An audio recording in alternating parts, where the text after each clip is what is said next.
Yes, I love that. And you're talking about we're leading into the next P here where it becomes effortless and almost like play. But passion is one of those things that will energize you. And we look at all the things we do throughout the day. There has to be segments in your day that energize, fulfill you, and fill your cup. Otherwise, you end up just pouring out constantly. And the beautiful thing about passion, where I believe that God uses passion as a tool to show us the direction of our purpose. I call it the golden thread, but it shows up subtly in the beginning. It's very, very subtle. It's just like a thread from a shirt, right? Right, and it's simple, it's golden, it's bright, but it's very, very faint when you first begin to develop your passion. And so it might show up inside of doing something artistic or creative, or jujitsu is an area where I feel very deeply passionate about. Exercise, an area I feel deeply passionate about. Coaching men, I can lose track of time on a coaching call because I just get inside of the conversation. That's where the Holy Spirit is working through me and to me, and I lose track of time and I get to become the vessel. And so when you have those areas of life where time stops and you're just in that sense of flow, Josh in his coaching, Josh working with married couples, Josh in building inside of companies, inside of fitness, inside of jujitsu, when you find that area that invites you to continue doing it, where it's almost autotelic, it's automatic. You just want to keep doing more of the behavior. That's a seed of passion and something that you need to pull on. The more golden threads you pull from your life, the more that you get to weave that golden life into your reality. I love that. And you touched on this, but I really want to hit on it. But if you're aware of something in your life that really brings energy, that brings focus, that brings this strong state where you feel like you're in an effortlessness, you've got to understand that your awareness breeds responsibility. So good. And so if there's something in your life, and hopefully there's multiple somethings, but at least one thing in your life that invigorates you, you're aware of that. Mm-hmm. And there's a responsibility to spend time divulging in that, understanding it more, finding ways to recreate that as much as you can in your life. And you'll create a lane, probably unique to the whole world. For sure. That only you have to bring. Yep. And so as men, we need that from you. Your family needs that from you. Your children need that from you. The marketplace needs that from you.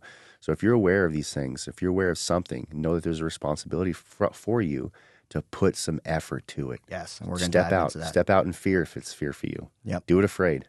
Do it afraid, 100%. Love that. Okay, so we got pain and passion. The third arm of this formula, we touched on this briefly, is play. And so this is the area of effortless behavior. And so we all need to have some area of play inside of our life. What comes easy to us?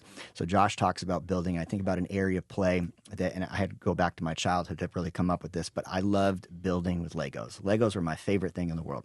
I could sit in front of a box of Legos and create the design or create something totally new. And I think about just the creative process and how my mind could relax and I could get into a behavior and action. There is a deep aspect of being able to, if understanding your play allows you to tap into your purpose, because a purpose-driven man, he doesn't feel like he's working. Like there's not this sense of like, oh my God, I got to clock in, clock out. I got another client call. I've had 16 hours of client calls in a day before, and it feels like a sense of play because in my passion, I'm fulfilling that sense of solving pain, and I know that I'm directed in that path. And so God gives you energy. I think Tony Robbins says this, life supports what supports more life, right? And so you think about if you can get into a sense of play in whatever domain that looks like to you, building, creating.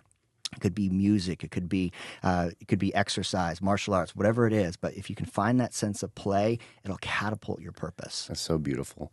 And just to spin, I know that because of the week that we're in. When you're listening to this, we're in the Holy Week leading up to the death and resurrection around Easter.